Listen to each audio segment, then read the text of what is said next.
Né en 1905, parti vers le ciel en 1938. 33 ans bien remplis. Tu es la secrétaire de ma miséricorde.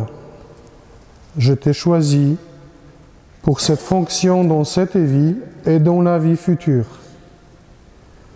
Ton devoir est d'écrire tout ce que je t'ai fait connaître à propos de ma miséricorde au profit des âmes qui, en lisant ces écrits, seront consolées et auront le courage de s'approcher de moi, disait Jésus. C'était noté dans le petit journal par sœur Faustine. Soyez les bienvenus, frères et sœurs.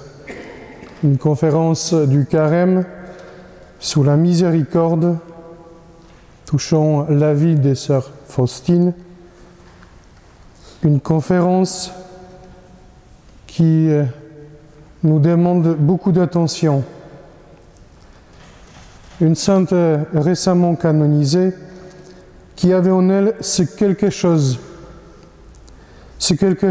d'indéfinissable. J'ai envie d'ajouter un curé polonais qui habite pas trop loin de l'endroit où il y a le grand sanctuaire de la miséricorde, à Cracovie. Pour que nous puissions bien profiter de ce temps de prière, je dois vous dire que nous devons faire un chemin ensemble.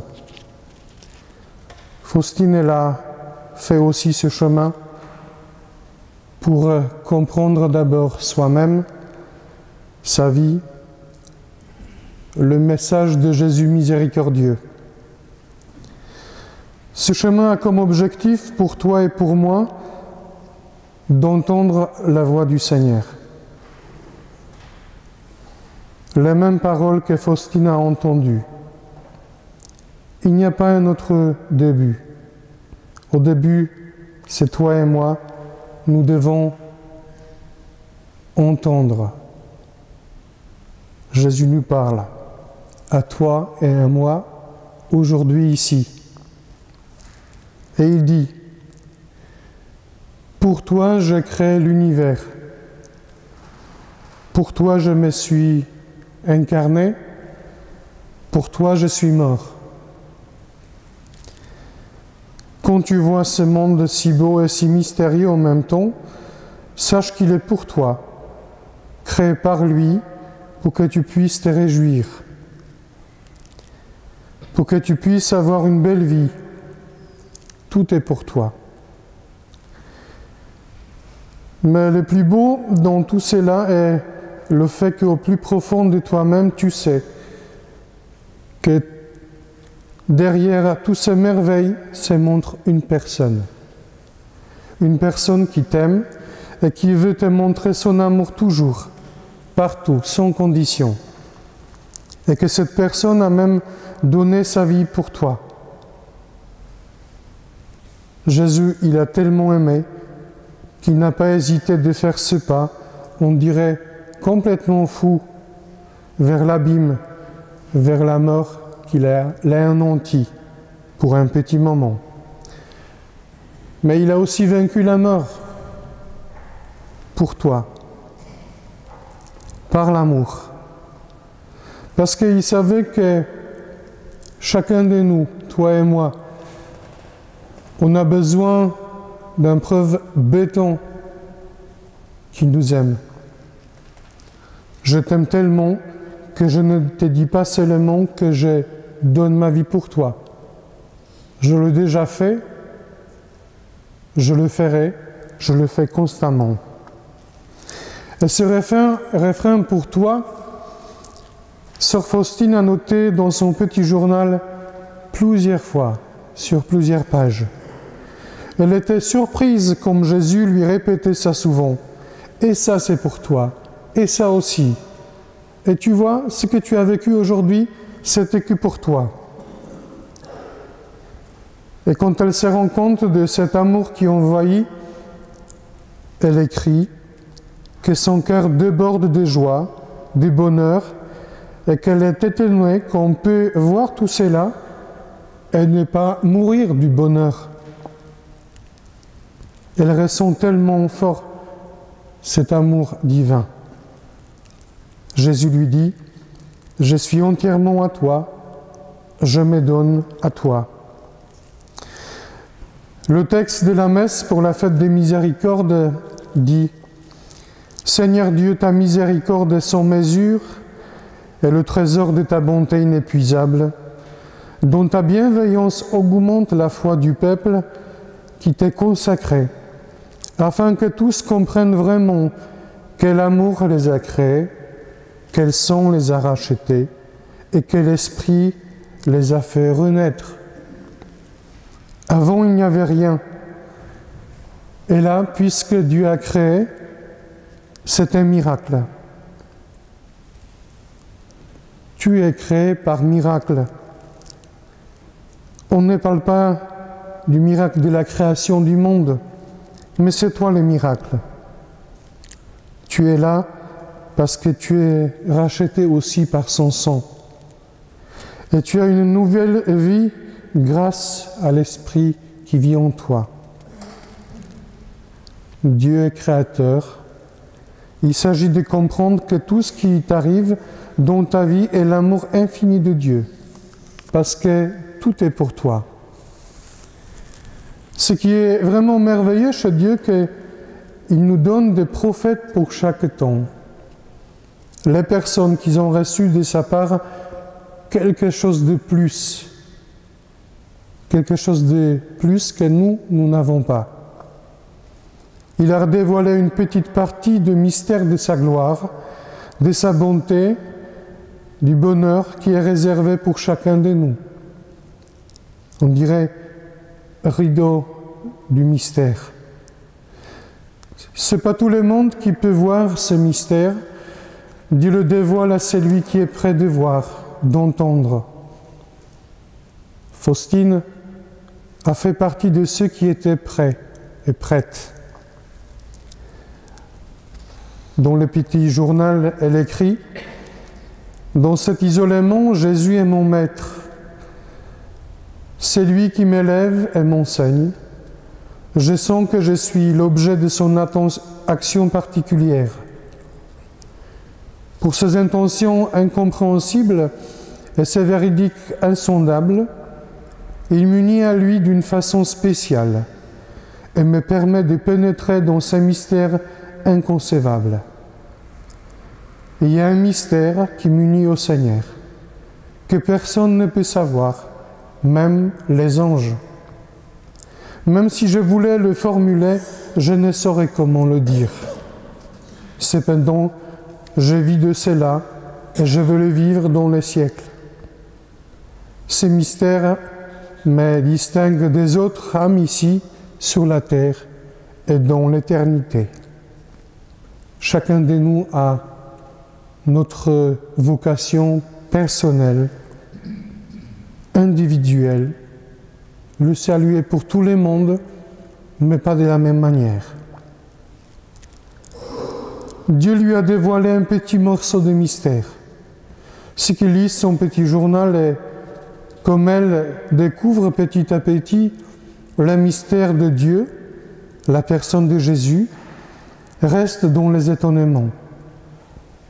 Est-il possible tout cela? Ce n'est pas possible. On dirait un conte de fées. Par contre, ce qu'elle a écrit, c'est juste un petit morceau du mystère. Comment Dieu peut aimer tellement? Tu sens comment il te regarde, pas comment tu es habillé, coiffé, mais comment il te regarde là où tu rentres en dialogue avec lui, avec toi-même. Il regarde là-bas et il voit tout. Chaque de tes mouvements, et tout est précieux pour lui. Il me vient à l'esprit ce verset d'Évangile selon saint Marc au chapitre 10, où Jésus écoute le jeune homme qui lui raconte sa vie en disant « J'observe les commandements ». Il le regarde et il commence à l'aimer. Jésus posa son regard sur lui et il l'aima.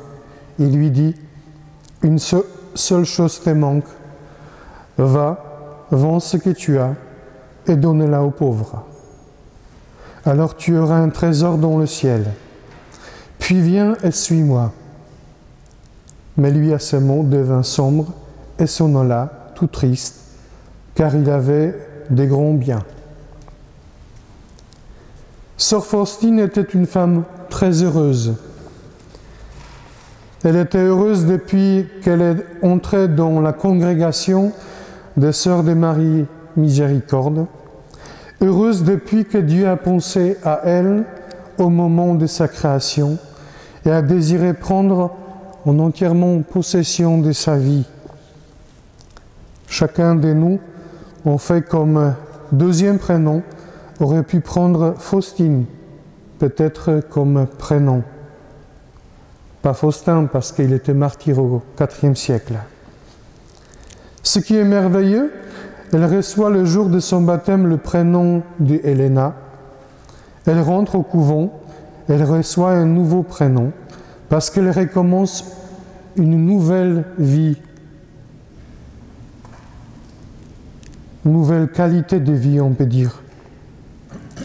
Son prénom en latin veut dire, dans ce que nous rêvons tous, heureuse.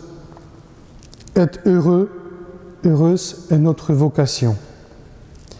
Notre première vocation, dit Jésus, mon premier rêve, comme je pense à toi, est que tu sois heureux, heureuse. Sœur Faustine est heureuse parce qu'elle est consciente quelle est la place de Dieu dans sa vie et qui est-il. C'est un père qui manifeste son amour pour son enfant. Un jour, quand elle se rend compte de ce qu'elle a reçu de la part de Dieu, elle écrit dans son journal « Je sens que tout ce qui existe est en moi, entièrement à moi. Et moi, je n'ai même pas désiré tout cela, parce qu'il me suffit Dieu seul. Je suis le propriétaire de ce monde. Il faut avoir du courage pour écrire une si belle chose. Laissant en une autre sensibilité, un réalisme spirituel que les autres ne peuvent même pas soupçonner. Ça aurait été formidable si chacun de nous avait ce genre de regard sur ce monde. Tout est à moi. Une sensibilité commune, comme pour l'écologie aujourd'hui. Le monde appartient à nous, prenons-en soin. Ce monde, nous l'avions eu gratuitement. L'objectif de Dieu est de nous montrer que nous avons plus que ce monde. Il veut nous montrer que nous pouvons posséder lui-même. Quand les amoureux se parlent, ils se disent souvent l'un à l'autre « Je suis entièrement à toi ». Et il veut entendre, bien sûr, la même chose de la part de sa deuxième moitié.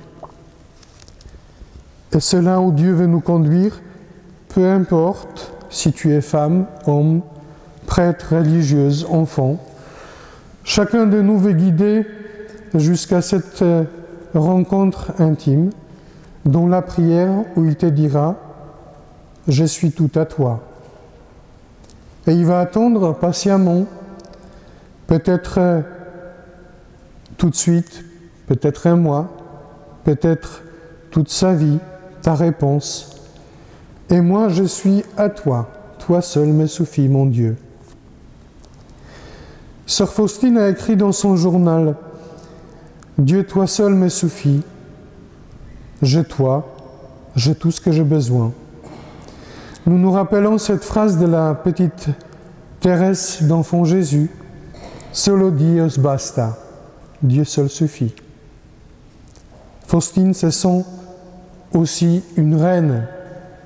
Elle le dit à ses sœurs, une fois même littéralement, « Je suis une reine, parce que dans mes veines coule le sang royal. »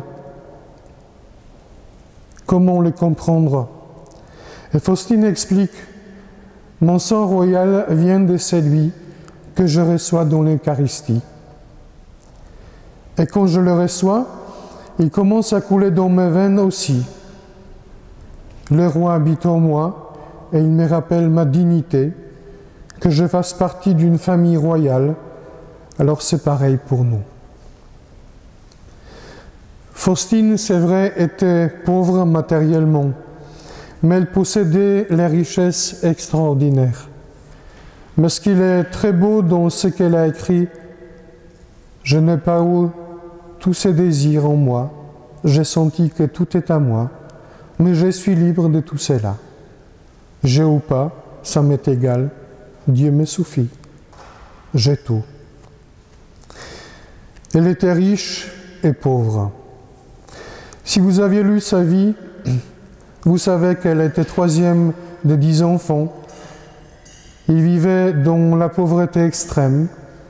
Elle était matériellement pauvre de sa naissance jusqu'à sa mort. Mais il faut parler aujourd'hui de sa pauvreté spirituelle.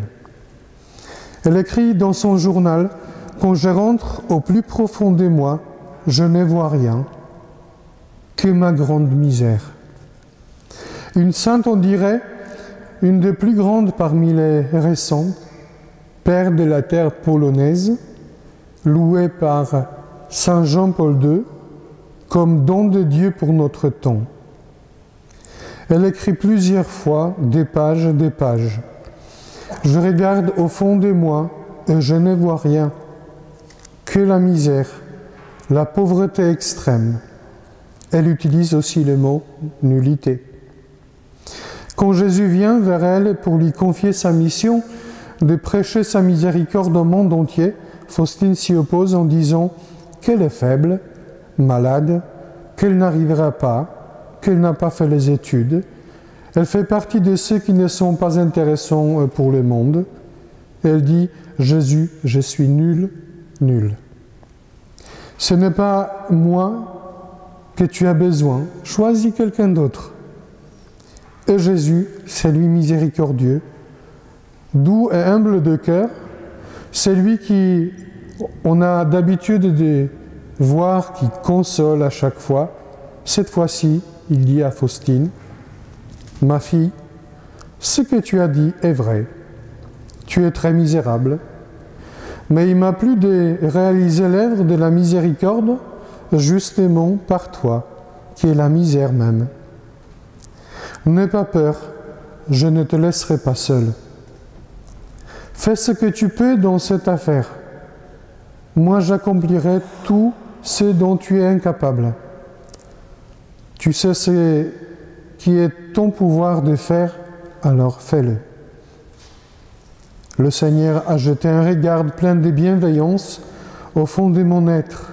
Elle écrit « Je crus que j'allais en mourir de joie. Le Seigneur a disparu. En mon âme demeurèrent joie, puissance et force d'agir. Mais je suis étonné de ce que le Seigneur ne veuille pas me dispenser et qu'il n'échange rien à ce qu'il a une fois décidé. Et malgré toutes ces joies, il y a toujours une ombre de douleur. Je vois que l'amour et la douleur vont de pair. » On peut dire, depuis cette déclaration de Jésus, toutes les déprimes de notre vie, de la vôtre et de la mienne, on peut les rayer et dire « Bienheureux temps de miséricorde pour nous ». Plus nous sommes misérables, plus Dieu nous aime. Chaque moment quand tu te sens faible, c'est aussi le moment où Dieu peut réagir et te dire « Justement, c'est comme ça que je t'avais choisi et que je t'aime. C'est à toi que j'ai confié une grande mission dans le monde. » L'aventure de notre vie est de découvrir et accomplir cette mission que Jésus veut nous confier. Qu'est-ce qu'il a prévu pour nous? Tu es misérable, vrai, mais ça ne me dérange pas, il dit. Et il m'a plu par toi de réaliser ce que j'avais décidé. Alors Faustine, elle a la conscience de sa misère matérielle et spirituelle. Elle se connaît très bien elle n'est pas parfaite. C'est une bonne nouvelle. Tous les saints souffraient de la même manière en disant « Je ne suis pas parfait, je suis personne, je vaux rien ». Mais elle voit en même temps la richesse que Dieu le Père lui donne. Et cette expérience vécue par elle fait naître en elle quelque chose dont nous rêvons tous. C'est la confiance infinie en Dieu. Faustine a écrit dans son journal une idée très marquante. Comme je préparais cette conférence, j'ai pris beaucoup de textes de sa vie et aussi de quelques sœurs qui sont à la recherche de tout ce qu'elle a dit et elle a fait. Sœur Marie Gaudy, qui fait beaucoup de conférences en Pologne pour les jeunes, pour les personnes qui ont des demandes, parle de cette idée formidable. Alors elle disait que sœur Faustine souffrait du strabisme spirituel. Elle louchait. Elle avait un œil tourné vers l'océan de la miséricorde, comme ça, un autre œil qui tournait vers sa propre misère. Elle en était émerveillée parce qu'elle voyait à chaque fois que l'océan de la miséricorde est beaucoup plus grand et infini, insondable. Elle était confiante.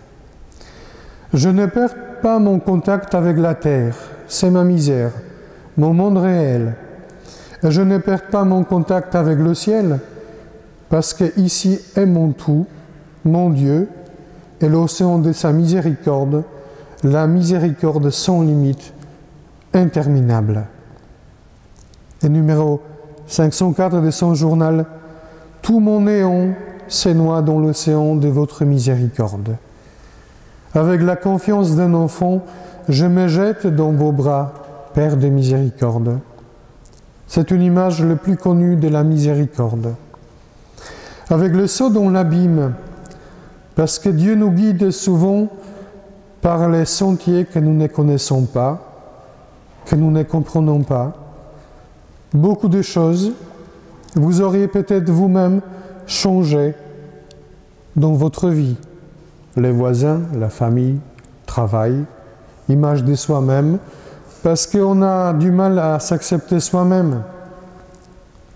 On aurait changé si c'était simplement possible. Mais Dieu veut nous dire, mais c'est comme ça que je te veux. Accepte-toi toi-même tel que tu es. Tel que je t'ai créé, je te guide. Tu vas accomplir une belle histoire dans ce monde. Tout ce qu'il est de meilleur est toujours devant toi. Aie confiance. Et laisse-toi guider. On peut le dire différemment. Quand je te guide sur les rivages de l'abîme, saute. Il n'y a que deux options. Soit quand tu vas tomber, il va t'attendre en bas, avec les bras bien ouverts, pour que tu ne t'écrases pas. Soit en tombant, quelque part pendant la route, il va t'apprendre à voler. Mais pour sauter, il faudra faire confiance. Tu ne seras jamais sûr que les ailes vont apparaître sur toi, et tu ne seras jamais sûr qu'il t'attend en bas. Mais c'est ça la foi. Et comment ça se présente, cette confiance au quotidien, à Jésus? Chaque jour de notre vie, il faudra décider et faire des choix. Dans chaque minute de ta vie, deux options vont apparaître, deux sources différentes seront vraiment à tes côtés. Une proposition qui vient de ton Dieu et une autre proposition qui vient de l'ennemi de ton salut, de la part du démon. Je sais, ce n'est pas à la mode de parler du démon. Pas d'autre option. Il faut en être conscient. Le choix est Jésus j'ai confiance en toi, ou Jésus, je n'ai pas confiance en toi. Et comme ça, j'ai confiance en démons, ce monde, pouvoir, l'argent, plaisir charnel, et il sera nous montrer tous les royaumes du monde, comme on a vu dans l'Évangile, pour vous tenter. Le pape François, il a dit très fort au début de son pontificat à propos de la vie des prières. J'ai pris Jésus ou j'ai pris démon. La peine de notre vie, parfois, c'est de discerner et faire des bons choix dans notre vie. Laquelle d'option est celle de Dieu? Mûrir dans notre vie, c'est de passer du temps à reconnaître sa voix et sa proposition plus clairement au quotidien. Au début, souvent, nous pouvons nous tromper dans nos choix, mais les guides spirituels disent souvent que nous avons un instinct pour reconnaître la vérité, naturellement. Mais après un certain temps, la vie commence à être composée de plus en plus de subtilités. De plus en plus, c'est difficile de discerner. Ou peut-être différemment. N'est pas difficile de discerner si nous vivons sagement au quotidien. Si chaque jour, tu te donneras du temps pour la prière, celle qui est vraie. Ce n'est pas un temps pour Dieu, il n'a pas besoin de ta prière. Toi, oui. Sinon, tu ne te comprendras jamais toi-même. Chaque moment, en sa présence, chaque Eucharistie, chaque sacrement, chaque adoration, chaque confession, en toi, il y en a de plus en plus de lumière. Tu comprends de plus en plus. Tu peux faire tes choix avec plus de courage. Les choses que les autres ont peur de choisir pour ne pas être stigmatisés. Et toi, tu marches, tu arrives sur un abîme et tu sautes. Parce que tu as confiance. Et les gens autour de toi, ils te disent « T'es un fou, ce n'est pas politiquement correct. » Mais tu dis « J'ai confiance. » Dans la vie de Sœur Faustine, il y a beaucoup d'événements de ce genre, où elle dit parfois malgré elle-même « J'ai confiance en lui ». Comme ça, elle n'a pas en elle. Il y a un événement un peu plus particulier au début de sa vocation. Faustine, jeune fille encore, comme Helena, elle ressent très fort appel qui vient de Dieu. En fait, cet appel, elle l'a reçu très tôt. Elle l'a senti pour la première fois à l'âge de 7 ans. Mais petit à petit, elle mûrit. Dès l'âge de 7 ans, j'ai perçu l'appel définitif du Seigneur, la grâce de la vocation à la vie religieuse. À l'âge de 7 ans, j'entendis pour la première fois dans mon âme la voix de Dieu, c'est-à-dire l'invitation à une vie plus parfaite. Je n'ai rencontré personne qui aurait pu m'expliquer ces choses. Elle dit dans son petit journal, dans le numéro 7. Ce qu'elle fait, quand elle ne comprend pas, quand elle est déjà mûre, elle va chez ses parents. C'est étonnant. Elle demande « Est-ce que je peux être religieuse ?» C'est son discernement. Elle se tourne vers les personnes qu'il aime et qui lui souhaitent que bonheur. Et qu'est-ce que les parents disent? Qu'est-ce que vous auriez dit, vous, si l'un de vos enfants vous dit ça?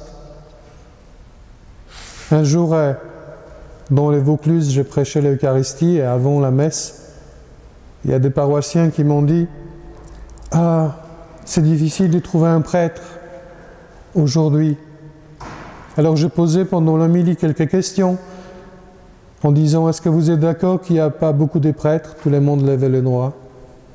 Après je dis « Si tout le monde, est-ce que tout le monde a les petits-enfants ?» Mais tout le monde levait les doigts. Et je dis « Et s'ils vous disent Je veux devenir prêtre, religieuse. Est-ce que vous serez d'accord? Lèvez les mains. 3 personnes. Ce n'est pas si évident. Alors les parents de Faustine disent non. Non. On ne veut pas que tu deviennes religieuse.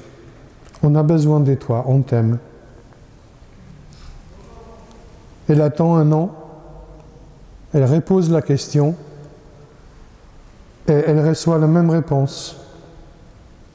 Non, on n'est pas d'accord. Alors elle commence à vivre comme une simple fille de son âge. Elle a l'âge déjà de travailler, elle commence à bosser, elle rend le service, elle gagne de l'argent. Et un jour, elle s'est dit, je m'achète une belle robe, je m'achète un billet pour un bal assez prestigieux. Elle décrit ce moment assez précisément. La robe est rose, elle était roux, belle coiffure. Elle s'est fait inviter à danser avec un jeune homme. Elle hésite au début, mais après elle dit pourquoi pas. Pendant cette danse, le monde devient silencieux. Plus de musique, plus personne, plus de lumière. Elle voit la personne de Jésus-Christ pour la première fois. Mais pas le Jésus ressuscité du tableau que vous connaissez, mais celui de maltraité dans l'agonie. Et la voix de Jésus lui dit, « Encore longtemps, tu me laisseras attendre. Encore longtemps, tu vas me tromper. » Et là, elle sait déjà que son désir le plus profond est vrai. Elle ne demande plus rien à ses parents. Elle se jette sur le sol de l'église, sans regarder si quelqu'un est là ou pas. Elle était vraiment libre de l'esprit. Elle était spontanée. Et elle priait au fond du cœur en demandant « Maintenant je le sais. Qu'est-ce que tu me diras encore? Qu'est-ce que je dois faire ?» Il entend une réponse. « Va tout de suite à Varsovie et va dans les couvents. »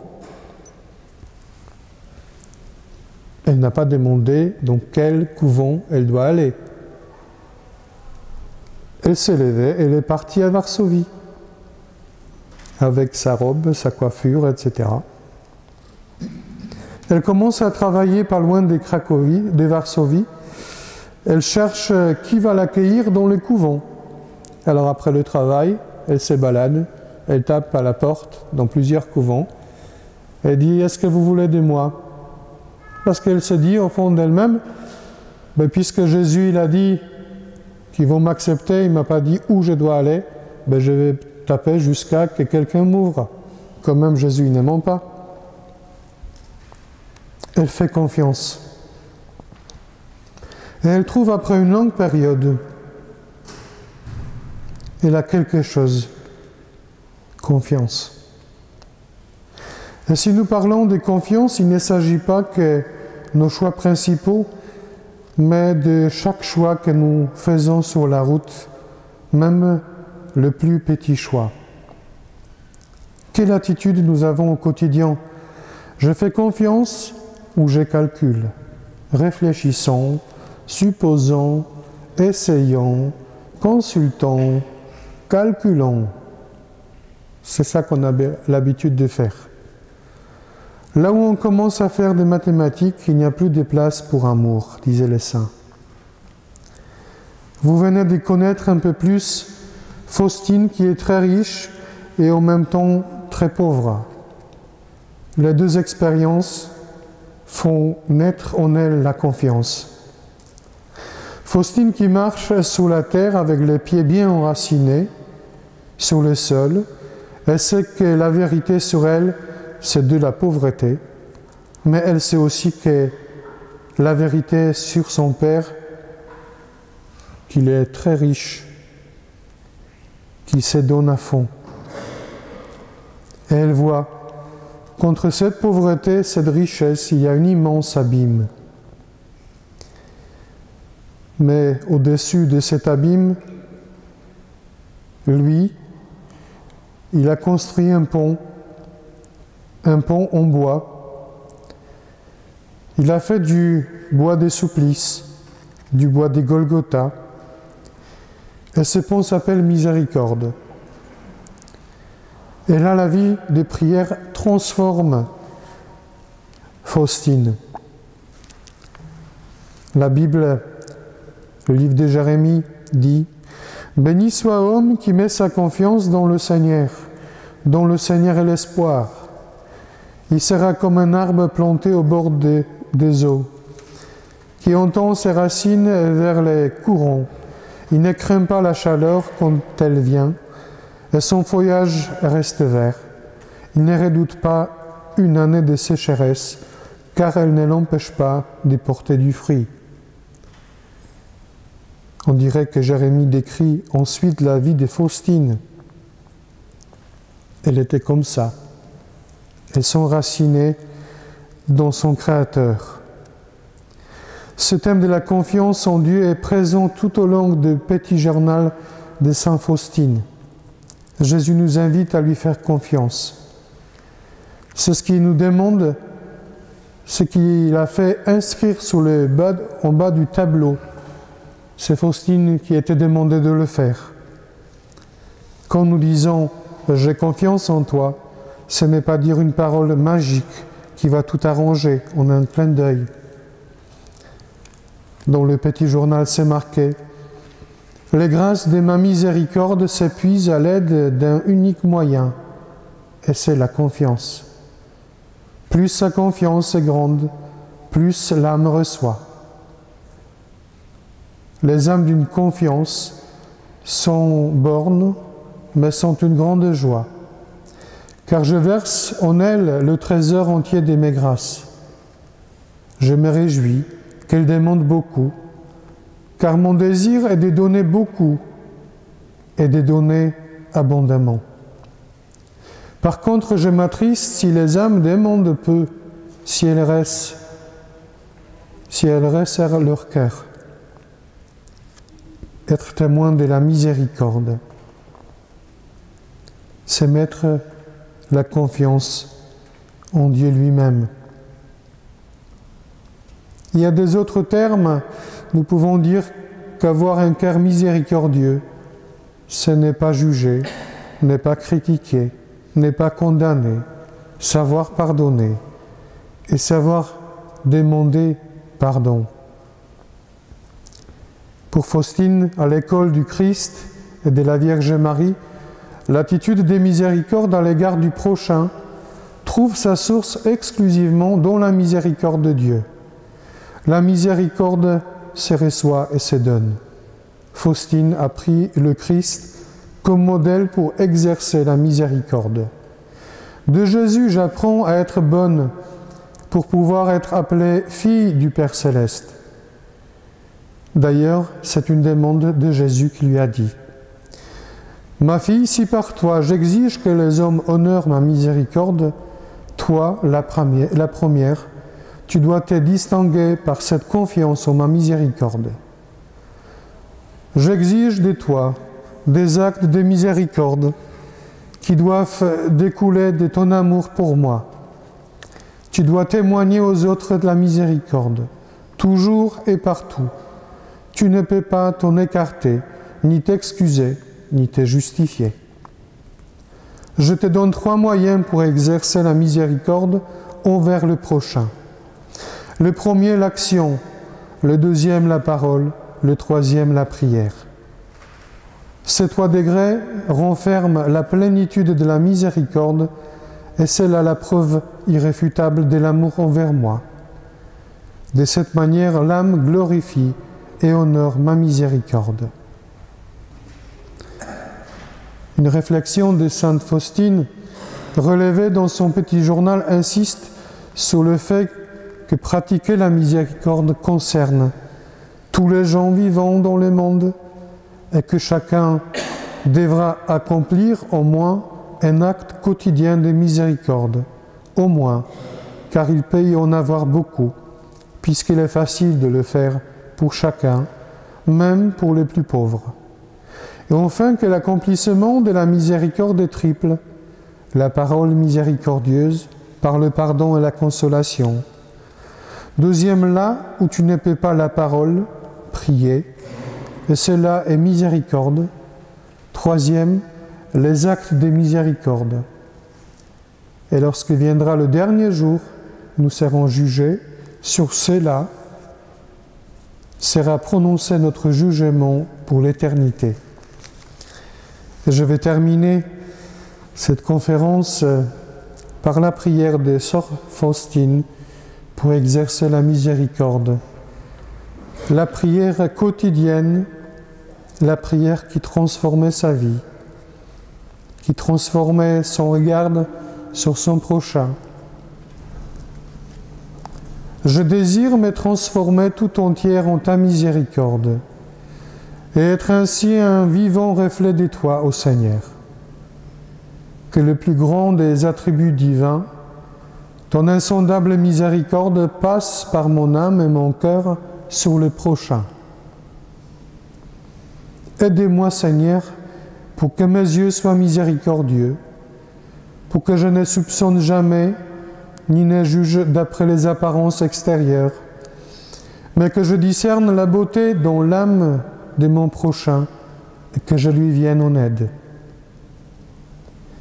Aidez-moi, Seigneur, pour que mon oreille soit miséricordieuse, afin que je me penche sur les besoins de mon prochain et ne reste pas indifférente à ses douleurs ni à ses plaintes. Aidez-moi, Seigneur, pour que ma langue soit miséricordieuse, afin que je ne dise jamais de mal de mon prochain, mais que j'ai pour chacun un mot de consolation et de pardon. Aidez-moi, Seigneur, pour que mes mains soient miséricordieuses et remplies de bonnes actions, afin que je sache faire du bien à mon prochain et prendre sur moi les tâches les plus lourdes et les plus déplaisantes. Aidez-moi, Seigneur, pour que mes pieds soient miséricordieux, pour me hâter au secours de mon prochain, en dominant ma propre fatigue et ma lassitude. Mon véritable repos est de rendre service à mon prochain. Aidez-moi, Seigneur, pour que mon cœur soit miséricordieux, afin que je ressente toutes les souffrances de mon prochain. Je ne refuserai mon cœur à personne. Je fréquenterai sincèrement même ceux qui, je le sais, vont abuser de ma bonté. Et moi, je m'enfermerai dans le cœur très miséricordieux de Jésus. Je tairai mes propres souffrances. Que ta miséricorde repose en moi, ô mon Seigneur. C'est toi qui m'ordonnes de m'exercer aux 3 degrés de la miséricorde. Le premier, l'acte miséricordieux, quel qu'il soit. Le second, la parole miséricordieuse.